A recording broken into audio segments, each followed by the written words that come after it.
It's a line whispered in boardrooms, a punchline in sitcoms, a frustrated sigh in households across the globe. The idea is so deeply woven into our cultural fabric that it feels like an undeniable law of nature. Women talk more than men.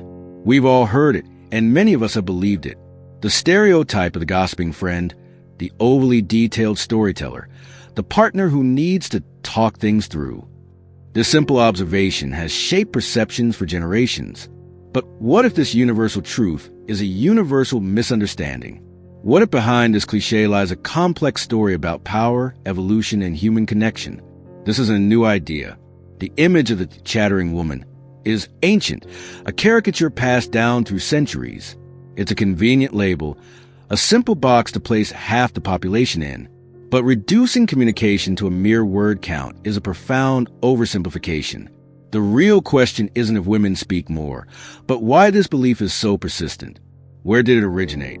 And what purpose does it serve? To accept the stereotype is to ignore the intricate dance of context, intention, and history that governs every conversation we have, every single day of our lives. The truth cannot be found in a simple tally. It's a puzzle with pieces scattered across scientific disciplines. Neurologists explore how male and female brains process language and emotion. Sociologists examine how we are conditioned to communicate, rewarding boys for action and girls for connection. Anthropologists look to our ancestors, searching for clues in the division of labor that shaped our verbal skills. This investigation goes far beyond the cliché. It's a journey into the wiring of our minds and the invisible scripts of society, revealing that how we talk is infinitely more fascinating than how much. You've likely felt the weight of this in your own life, perhaps in a meeting where a woman's explanation was dismissed as rambling, while a man's statement was praised as to the point. Maybe you've been told to be less emotional, or been frustrated by a partner who won't open up. These aren't isolated incidents. They are echoes of this ancient stereotype playing out in real time. Your curiosity, your frustration, your personal experiences, they are all valid parts of this story. They are the human element in a question too often treated as a simple joke. So, we will pull on this thread. This series is not about declaring a winner in a conversational marathon. It's about dismantling a myth to understand a deeper reality. We will explore how language built our communities, how silence became a tool of power, and how the modern world is reshaping the way we all communicate. To answer the question, why do women talk more? We must embark on a grander quest. We must journey back to a time when our words were not just for connection, but for survival, and uncover the evolutionary origins of the human voice.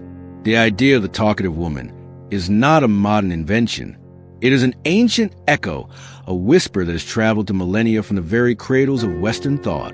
In the forums of Greece and the halls of Rome, the foundation for the stereotype was laid in stone and parchment. Philosophers and poets framed female speech not as a tool for expression, but as a potential source of social chaos, a force to be contained. This wasn't merely casual commentary. It was a deliberate construction of a social hierarchy where male speech was a default for reason and authority, and female speech was a deviation from the norm. As civilizations evolved, this notion became deeply embedded in the division of human life into two distinct spheres, the public and the private. The public world of politics, commerce, and intellectual debate was a domain of men. Their speech was considered discourse, valuable and essential for the functioning of society. Women, conversely, were largely confined to the private, domestic sphere. Their communication, essential for managing households, raising children, and weaving the very fabric of community, was labeled differently. It was dismissed as gossip or chatter, trivial by its very association with the home. The value of speech became inextricably linked to the physical space in which it was spoken. This devaluation of female speech was reinforced by a powerful cultural and religious mandate, the virtue of silence. For centuries, a quiet woman was considered the ideal. Religious doctrines, philosophical texts, and social etiquette guides all praised a demure, reserved woman whose words were few and carefully chosen. A woman who spoke her mind, who was loud, or who simply spoke often, was seen as more than just talkative. She was viewed as insubordinate, disorderly, and even morally suspect. Her speech was a challenge to the established order, a crack in the foundation of patriarchal authority. Silence was not just golden. It was a tool of social control. The Industrial Revolution further entrenched these divisions, creating new pressures and paradoxes. As men's work moved further into factories and offices, the middle-class woman's role as an angel in the house was solidified. She became the chief emotional and social manager of the family. This role required immense communicative skill, networking with other families, maintaining social calendars, and nurturing relationships. Society, therefore, created a role that demanded constant verbal engagement, yet simultaneously continued to criticize the very tool, speech, that was necessary to perform it successfully. Women were expected to be the social glue, but the act of applying that glue was held in contempt. And so, the stereotype we grapple with today is not a simple observation behavior. It is a cultural artifact, a ghost in our collective machine assembled over thousands of years of history. It is a legacy of a world that defined the value of a voice by its gender, that confined one to home and celebrated the other in the public square, and that taught generations that a woman's power was in her silence, not her words. This historical blueprint has profoundly shaped not only how we perceive women's communication, but perhaps even how the biological and psychological mechanisms of speech itself have been understood and interpreted through a biased lens. Beyond the echoes of history and societal expectation lies a different blueprint, written not in customs but in neural code. This biological architecture governs every thought and word we utter. For a long time, science assumed a universal brain template. Yet, as we peer deeper inside our skulls, we find subtle, profound variations in its design. The question then shifts from what society dictates to how we are physically built. Could the foundation for our communication styles be etched into the intricate wiring connecting our neurons, a fundamental difference in the hardware of consciousness? Central to this neurological map is the corpus callosum, a massive superhighway of neurofibers connecting the brain's left and right hemispheres, the bridge between logic and intuition. Key studies suggest this structure can be thicker and more densely packed, on average, in the female brain. This is more than a minor anatomical quirk. It implies a high bandwidth connection. A denser bridge could facilitate a more rapid, constant flow of information between hemispheres, enabling a more integrated processing of the world, where analytical thought and emotional context are in constant, fluid dialogue. This enhanced connectivity extends to the very regions governing language. In the left hemisphere sit Broca's area, our speech producer, and Wernicke's area, our language interpreter. For decades, they were seen as our linguistic capitals, rooted on one side. Yet, functional imaging studies reveal a fascinating pattern. In many women, language functions appear less lateralized. Instead of being dominant in the left hemisphere, linguistic processing is often distributed bilaterally. This suggests that for many, language isn't a one-sided affair. It's a symphony played by both halves of the brain in concert, a truly dual-core operation. What are the practical implications of this neural architecture? A brain with a high-speed connection between hemispheres and distributed language centers may be uniquely optimized for communication. It could allow a seamless integration of emotional nuance from the right hemisphere with verbal expression from the left, manifesting as speech richer in detail and emotional texture. This might also underlie a greater capacity for verbal fluency, the ability to rapidly access and articulate thoughts. This wiring could explain an aptitude for multitasking during conversation, tracking both the logical flow and underlying emotional currents with precision, painting a picture of a brain built for a high-fidelity social connection. But here, we arrive at a critical junction. The existence of the sophisticated hardware, the denser bridges and distributed networks, is only half the story. A supercomputer is just a box of silicon until you flip the power switch. The architecture itself doesn't explain the impulse to communicate. Having the physical capacity for nuanced speech doesn't dictate its use. What, then, is the trigger? What is a neurochemical signal or hormonal current that activates the specific wiring, powering up these language centers? The stage is set, the wiring is in place, but what prompts the performance to begin? If the intricate wiring of the brain is the hardware, then what is the software? What is the invisible current that flows through these circuits, activating and modulating their potential? The answer lies not in structure, but in chemistry. We are governed by an unseen orchestra of hormones, chemical messengers that surge through our bodies, subtly influencing everything from our mood to our metabolism. They are the conductors of our biology. And when it comes to communication, two players take center stage. These hormones don't create the ability to speak out of thin air, but they can fine-tune the instrument, making the neural pathways for language more sensitive, more efficient, and more responsive. It's in this delicate chemical dance that we find a deeper explanation for the nuances of verbal expression. First, consider estrogen. Far more than just a reproductive hormone, estrogen is a powerful neuromodulator with a profound impact on cognitive function, particularly verbal skills. Research has consistently shown that higher levels of estrogen correlate with enhanced performance in tasks of verbal fluency, articulation speed, and verbal memory. It appears to act as a catalyst within the brain's language centers, increasing blood flow and metabolic activity in the very regions we discussed, the areas of Broca and Wernicke. This means that during certain phases of menstrual cycle, when estrogen levels peak, the brain's linguistic machinery is essentially running on a higher octane fuel, making it easier to access vocabulary, structure sentences, and process the verbal cues of others. This effect isn't merely a temporary boost. It has long-term architectural implications. Estrogen actively promotes neuroplasticity, the brain's ability to form and reorganize synaptic connections. It encourages the growth of dendrites, the branch-like extensions of nerve cells that receive information, especially in the hippocampus, a region critical for memory, including the memory of words. Over a lifetime, this hormonal influence can contribute to building a more densely connected and robust neural network for language. It's like a gardener consistently tending to a specific part of the garden, encouraging more intricate growth and stronger roots. The result is a brain that isn't just equipped for language, but is biochemically optimized for it, primed for rapid and complex verbal exchange. But the mechanics of speech are only half the story. The why we talk is just as important as the how. This is where our second chemical conductor, oxytocin, enters the narrative. Often called the bonding hormone or the love drug, oxytocin is the neurochemical glue of social connection. It's released during moments of positive social interaction, a hug, sustained eye contact, and, crucially, a meaningful conversation. It fosters feelings of trust, empathy, and attachment, transforming a simple exchange of information into an act of bonding. This hormone doesn't necessarily make you a better speaker, but it profoundly influences your motivation to speak in the first place, pushing you to connect with others on a deeper level. Herein lies a powerful feedback loop that drives so much of human interaction. Engaging in supportive, empathetic conversation triggers the release of oxytocin.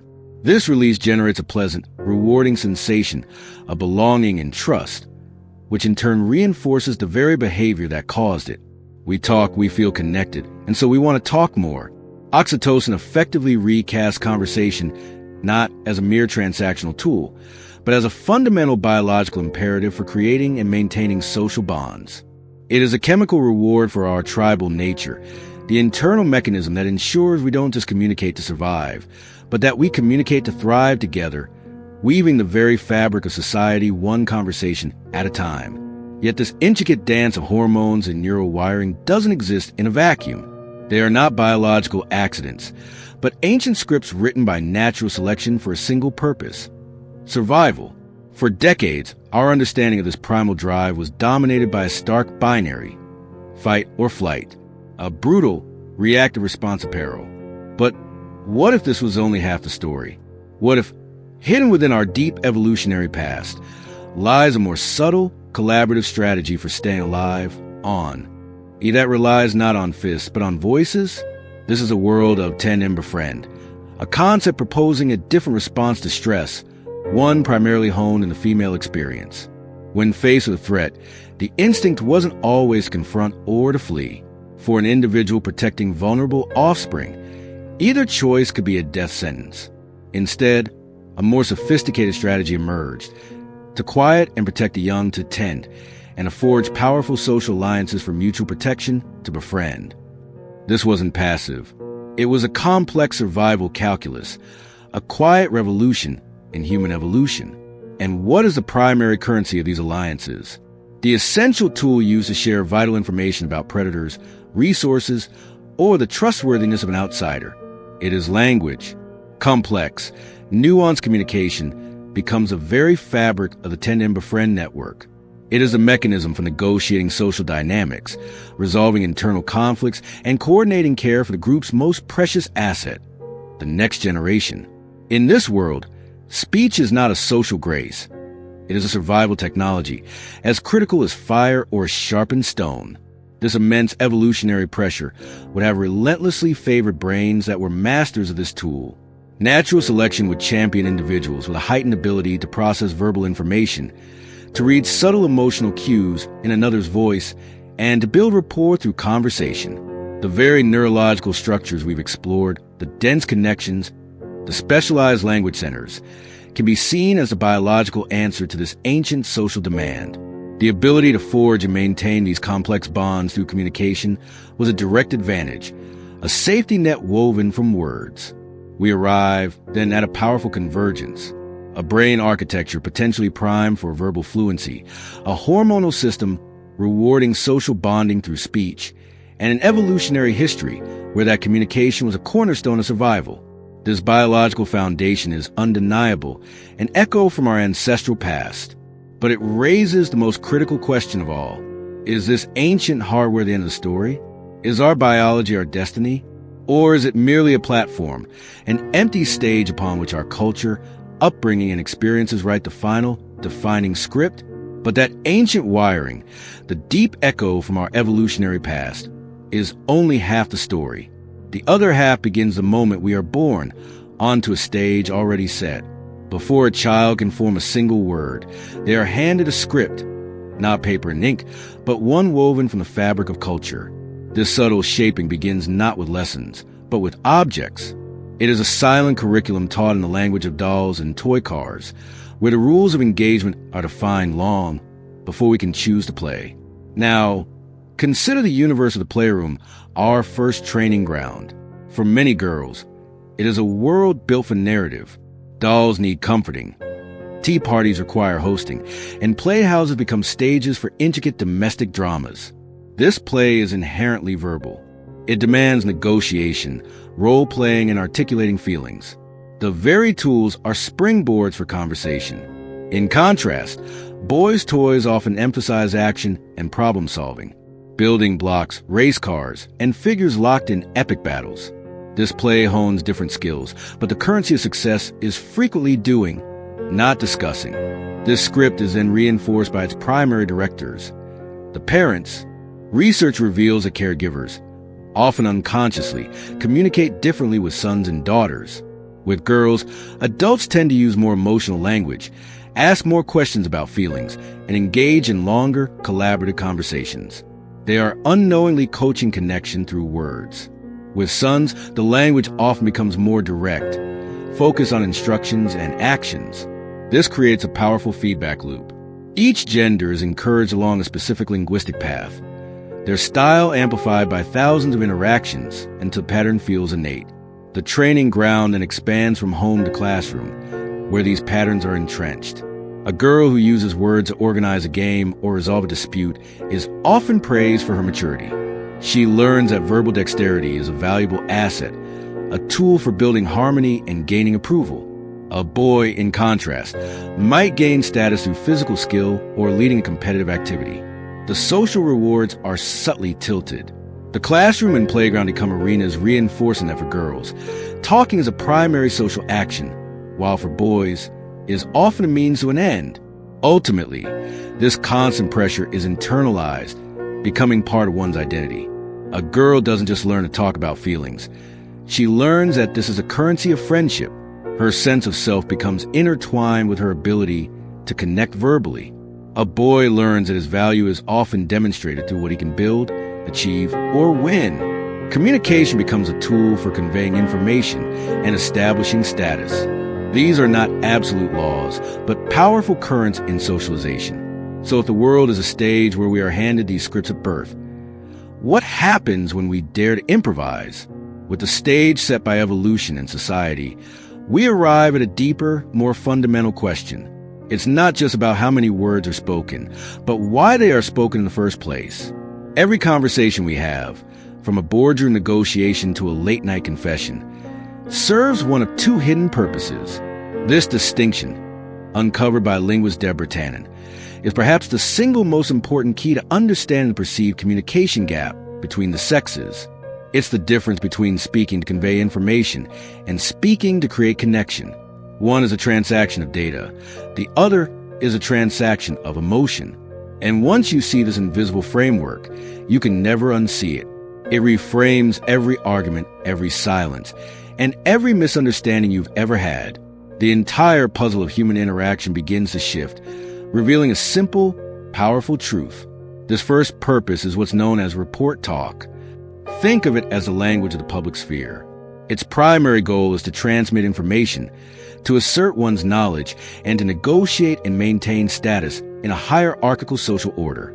In a world governed by report talk, conversations are performance.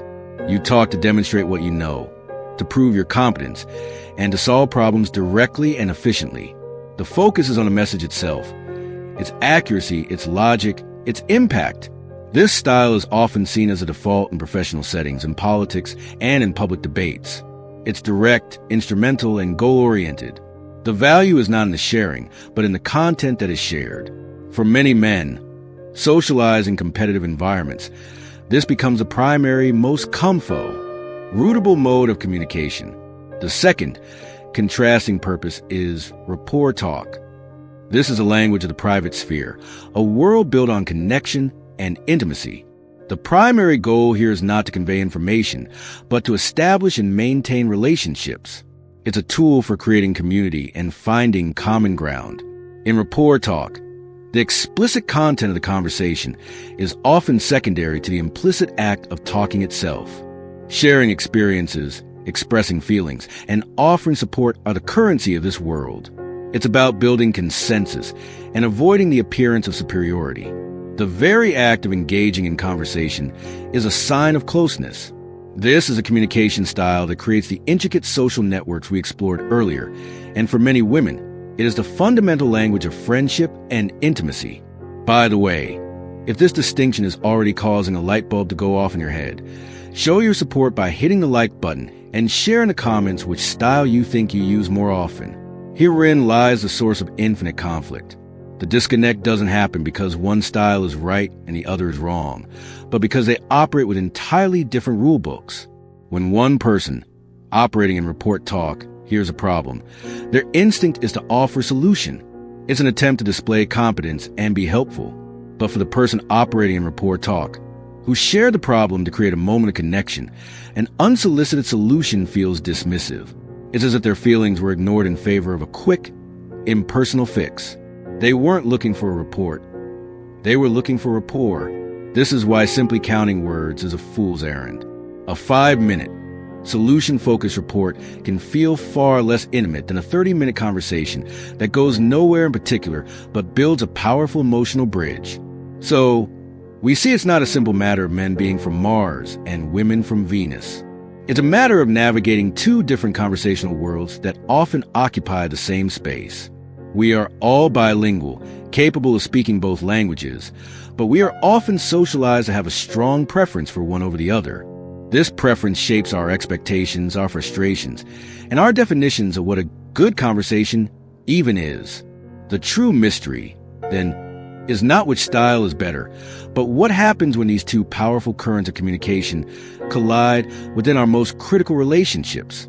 How do we bridge the gap between reporting and relating when love, family, and friendship are on the line?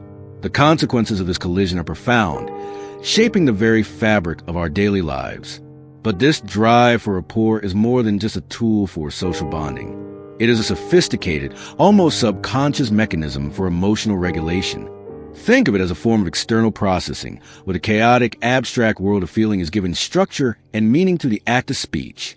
When communication is used not to report facts but to build relationships, it becomes an active radar, constantly scanning, interpreting, and calibrating the emotional landscape. This isn't simply about sharing what happened during the day. It's about translating the internal experience into a shared reality. The words themselves become the bridge between one person's inner world and another's, and the very act of building that bridge helps to make sense of the feelings it's designed to carry. The process of verbalizing an emotion fundamentally changes it. An unnamed anxiety, a formless frustration, or a vague sense of joy can feel overwhelming and uncontrollable when confined to the mind. But giving it a name, saying the words, "I feel overlooked," or "I'm worried about this," is an act of cognitive alchemy. It takes the abstract and makes it concrete. This is a cornerstone of therapeutic practice, but it's also happening in millions of conversations every single day. For a communication style rooted in relational goals, this isn't a bug, it's the primary feature. The conversation isn't just about the emotion.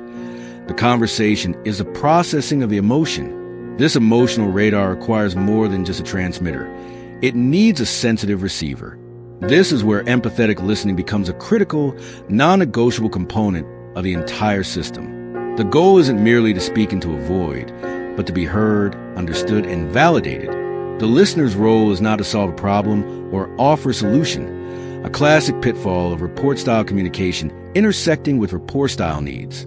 Instead, the listener's function is to act as a mirror, reflecting the emotion back and confirming its validity. This co-regulation, this shared processing of feeling, is what truly forges a deep connection that rapport talk seeks to create. This dynamic creates a powerful, self-reinforcing feedback loop. An individual verbalizes a feeling. The listener provides an empathetic response, which in turn makes the speaker feel safe and understood. This feeling of safety then encourages deeper, more vulnerable disclosure.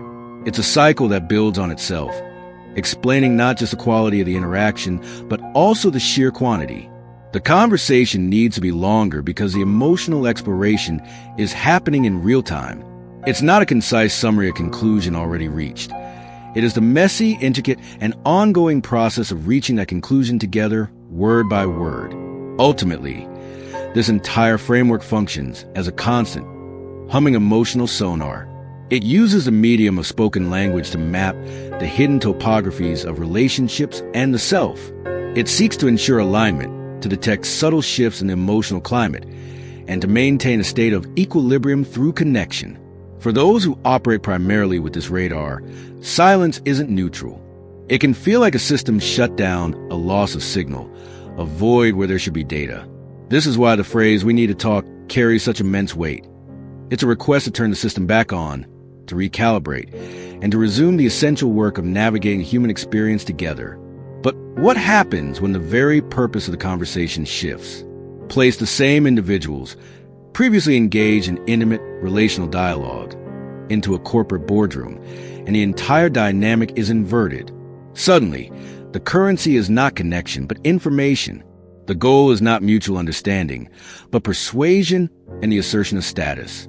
In this arena, the landscape of language changes entirely. The quiet observer might become the dominant voice, not because their fundamental personality has changed, but because the rules of the game are now skewed in favor of their ingrained communication style. Here, speech is a tool for problem solving, a mechanism to establish expertise and control the narrative. Studies observing professional meetings consistently reveal a startling pattern. Men tend to interrupt more frequently, hold the floor for longer durations, and direct the conversation toward tangible outcomes. This isn't necessarily a conscious power play, but a reflection of a communication model centered on reporting facts, proposing solutions, and defending positions. The lengthy monologues that might seem out of place in a personal conversation become the standard mode of operation, a way to build a logical case and demonstrate value within a hierarchical structure. This phenomenon extends beyond the closed doors of a meeting room and onto the public stage. Consider the classic lecture, the keynote address, or the political speech. These are formats built entirely around the monologue, a single voice disseminating information to a passive audience. Historically and even presently, these public-facing roles have been disproportionately occupied by men, reinforcing the association between male speech and authority. The objective is not to build rapport with the crowd, but to report, to teach, to persuade.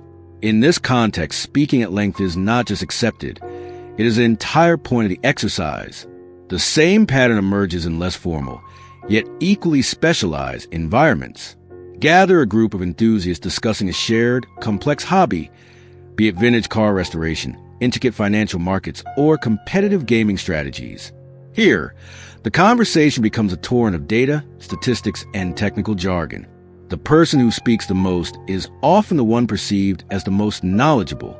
It's a form of social bonding, but one built upon a foundation of shared information rather than shared vulnerability. The dialogue is a performance of expertise, a competitive yet collaborative exchange where verbosity is directly linked to passion and mastery. Therefore, the long-held stereotype of the stoic, silent man and the endlessly chatty woman begins to crumble under scrutiny. It's a caricature that ignores the most critical variable of all, context.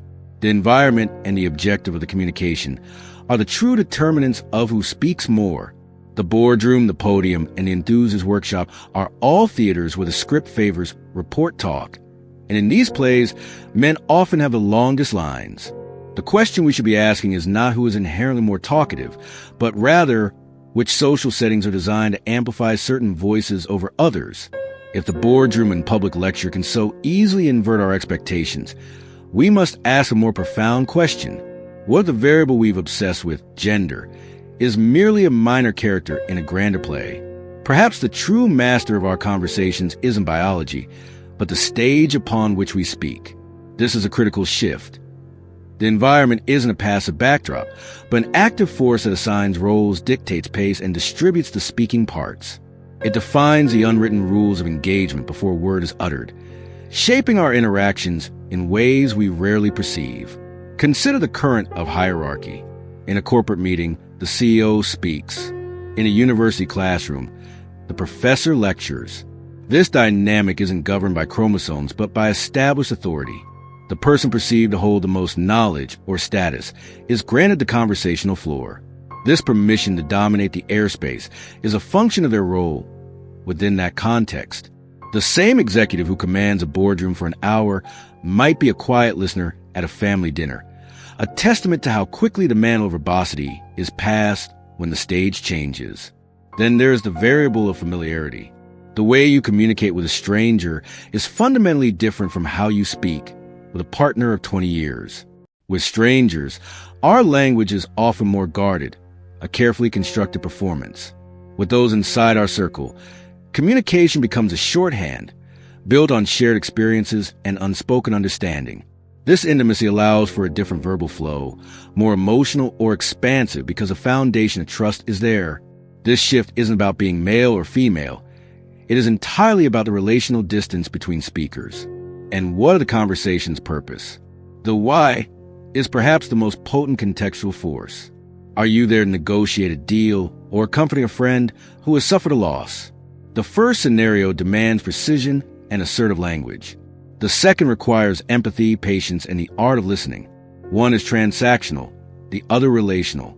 To judge both by the same metric of who talked more is to misunderstand interaction itself. The goal of the exchange dictates the entire communication strategy, selecting the appropriate tools from our linguistic arsenal before we even choose our words. Ultimately, this reframes our entire inquiry. We've been asking the wrong question. It was never a simple contest of who talks more. The more revealing question is, under what conditions, for what purpose, and in whose company does a particular style emerge? By fixating on gender, we have stared at the actors while ignoring the script, the director, and the stage itself. The context is the invisible architecture of dialogue, the silent force that is infinitely more predictive of our verbal behavior than any binary label we have been so quick to apply. So, if context is king, what happens when it dissolves into an infinite, disembodied space? We have entered a new agora, a digital realm where communication is constant yet strangely detached. Here, traditional signals of authority and emotion, conveyed through posture and tone, are stripped away, leaving only the starkness of text and curated images. In this new frontier, the rules governing millennia of interaction are being rewritten. The question is no longer who speaks more, but what new dialects are emerging from the silent glow of our screens, and who is becoming fluent. Consider the text message, a medium rewarding a brevity often associated with masculine directness. Yet, it has also spawned a complex visual language. Emojis, GIFs, and strategic punctuation carry immense emotional weight, filling the void left by nonverbal cues, a domain historically linked to feminine communication. We see men deploying elaborate emojis to soften a request, and women using blunt, one-word replies to assert digital authority. The text has become a paradox, a space where masculine brevity and feminine emotional expression merge into a new, androgynous form of speech, blurring the old binaries. This ambiguity deepens on the public stage of social media, where every post is a performance. The platform itself becomes a context, its unwritten rules inverting traditional dynamics. On visually driven platforms, the pressure to curate a perfect life might encourage a more expressive, traditionally feminine communication style from all genders. Conversely, on text-based forums, a combative, assertive style, often seen as masculine, is frequently rewarded with engagement, regardless of who is typing. We are no longer just speaking to each other. We are crafting public personas, using communicative tools chosen for what the algorithm and the invisible audience demand. The most radical shift occurs where identity is fluid or concealed. In online gaming, anonymous forums, or niche communities, a user is judged not by gender, but by skill, knowledge, or their argument's quality. The voice in a headset or the avatar on screen is the primary identifier. A user known only as Cyberknight could be anyone. This anonymity acts as a powerful equalizer, creating a meritocracy of communication where old gender biases struggle to find purchase. It forces an interaction based purely on the message's content, not the perceived identity of the sender. Yet, a crucial question lingers. Are these digital tools truly dissolving old patterns, or creating new, more subtle cages? Algorithms, trained on data from our deeply gendered world, may be quietly reinforcing the very stereotypes we seek to escape, pushing us back into familiar boxes. The online performance of identity might not be liberation, but new pressure to conform to digital archetypes. We may have left the physical stage, but it's possible we've just built a new one with invisible walls, where the echoes of past conversations are already dictating the script of our future. We began this journey with a seemingly simple question, a binary divide that promised a straightforward answer. But as we've journeyed through the labyrinth of human interaction, from the subtle hormonal whispers in the womb to the societal scripts handed to us at birth, we found not a clear line, but a sprawling, intricate web. The biological predispositions for systemizing or empathizing, the psychological frameworks we build to navigate our inner worlds, the cultural narratives we inherit and perform, they are not separate, competing forces. They are threads woven together in real time, creating a unique and unrepeatable tapestry of each individual's communication style. The answer was never hidden in one of these domains, but in the complex, resonant echoes between all of them. To attribute our conversational patterns to a single cause, be it gender, upbringing, or immediate context, is like attempting to understand a symphony by listening only to the violins. It's the interplay, the harmony and dissonance between sections, that creates the music. Biology may set the underlying tempo, the inherent rhythm of our neural processing. Our psychology composes the melody, the recurring themes of our needs and fears. Our socialization teaches us the harmony, the rules of how to blend with the other instruments in the orchestra. And finally, the context, the room, the relationship, the goal, acts as a conductor, dynamically deciding which sections swell to prominence and which fall into a supportive, quiet hum. There is no single male or female score. There are billions of individual compositions being performed at every moment. And so, what is the ultimate purpose of this deep exploration? It is not to win the age-old argument or to definitively label one style as superior or more effective. The true purpose is to cultivate a more profound and radical form of empathy. The next time you encounter a communication style that differs from your own, one that feels jarringly direct, frustratingly vague, overwhelmingly emotional, or coldly distant, you now possess a new lens. You can see beyond the surface-level words and glimpse the complex symphony playing beneath. You can begin to ask, what biological rhythms, what psychological needs, what learned social dances, and what contextual pressures are shaping the specific interaction right now? This revolutionary understanding begins not by analyzing others, but by turning that powerful lens inward. Start to pay attention to your own symphony. Notice how your tone, Your vocabulary and your entire communicative posture shifts when speaking to a parent versus a partner, a boss versus a close friend. Observe which parts of your internal orchestra, the logical brass section, the empathetic strings, the percussive assertions, take the lead in different situations. You are not a static, monolithic communicator. You are a dynamic, ever-adapting conductor of your own internal ensemble. Recognizing these fluid patterns within yourself is a critical first step to replacing judgment with a quiet, powerful curiosity about the world around you. The mystery of human connection, then, is not a puzzle to be solved, but a landscape to be continually and respectfully explored. We've journeyed through the science, the sociology and psychology, but the final, most important chapter is the one written in your own daily interactions. The true answers lie not in a documentary, but in the act of listening. Listening not just to the words being said, but to the entire, beautiful, and complex symphony behind them. If this exploration has changed the way you hear the world, even slightly, then our journey has succeeded. But this conversation is far from over. Subscribe and activate all notifications, because our next investigation delves into an even more volatile territory, the silent language of lies. You cannot afford to miss it.